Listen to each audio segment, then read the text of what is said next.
Love. Well, this is not a new word to your ears.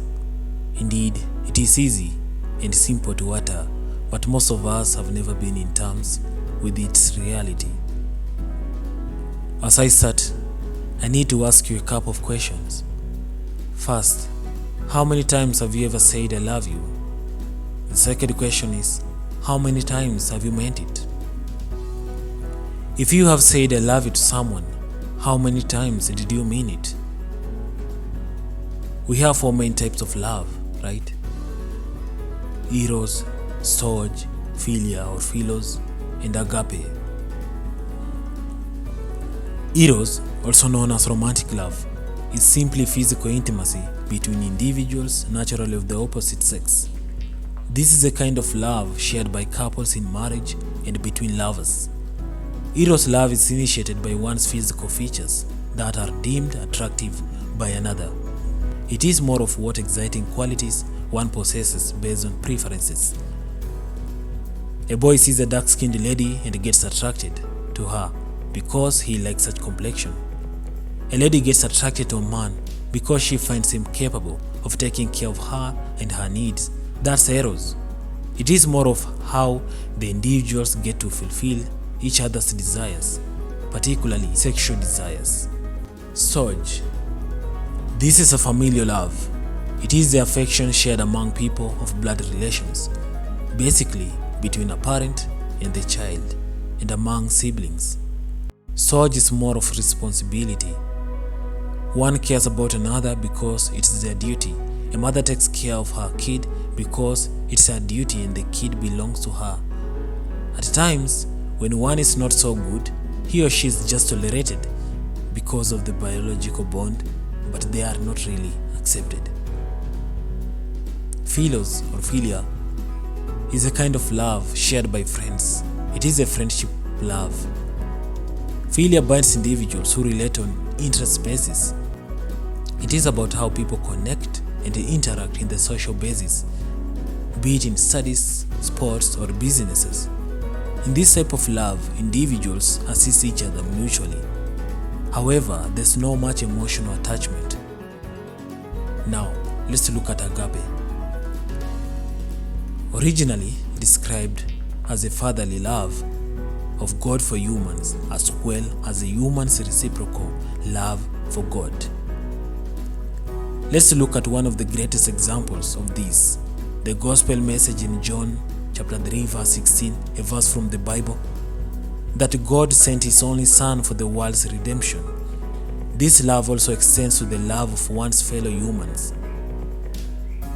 Agape, unlike other types of love, is one's unselfish love for others. This is unconditional love, where you love others whether they reciprocate or not. You are good to them not because they were good to you or will be in the future, but because of the natural affection for mankind. Agape has no attachments. It has no expectations. Here, one loves freely. This unconditional love is beautiful, and it bears no heartbreaks like Eros, since you love wholeheartedly without considering if you are loved back or not, if they are good or bad, righteous or evil. It is the purest kind of love which you offer to everyone, whether they are related to you or not, friends or no friends. For the readers of the Bible, you must be conversant with the story of the Good Samaritan who helped the man attacked by robbers. The man wasn't from his tribe, speak less of being related to him, but he chose to help him and even paid for accommodation for him without considering a payback. The story of the Good Samaritan is also a reflection of unselfishness, which is featured by agape love. The Samaritan paused his journey to help the dying man, risking getting late to any appointment that he was getting to. This true love goes beyond mere words among lovers. It involves magical actions beyond ordinary. God may have just said to humans, "I love you," but no, he went beyond that and offered his son to die for the sins of mankind. This is the kind of love we are encouraged to have amongst ourselves. Perhaps you might be asking yourselves, does it mean we stop to love our relatives, friends, and spouses, and only love those people who aren't related to us in any way? Well, I tell you what, it is okay to love our family, our friends, and lovers, but it's even more beautiful to give them agape love. When you love them this way, you accept them purely, not because they are related or attached to you, but because you find them valuable, you find them worthy of love.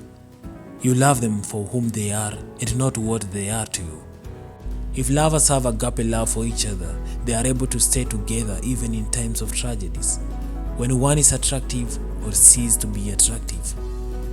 When husband and wife give each other agape love, they are able to love each other in good and awful times, in wealth and in poverty, in health and in sickness. A husband is able to love the wife even when she isn't so beautiful to him anymore. Friends are able to stay together even if one isn't so resourceful. This love has no boundaries and it's unconditional. It's not limited with time or circumstances, and it never ends. This kind of love keeps no grudges and forgives wholeheartedly. It keeps good and disposes evil. This true love is patient. This love is kind. It doesn't envy. It doesn't boast. True love is proud. It is not rude. It is not self-seeking. It is not easily angered. It keeps no record of wrongs. This love does not delight in evil, but rejoices with the truth.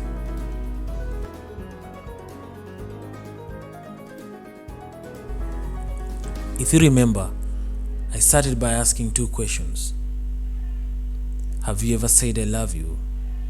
And how many times have you meant it? Up to this point, I'm sure enough that you got answers to the second question, if the first is positive.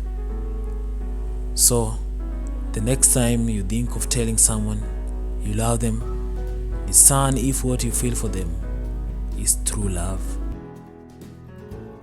Thanks so much for listening, and stay well.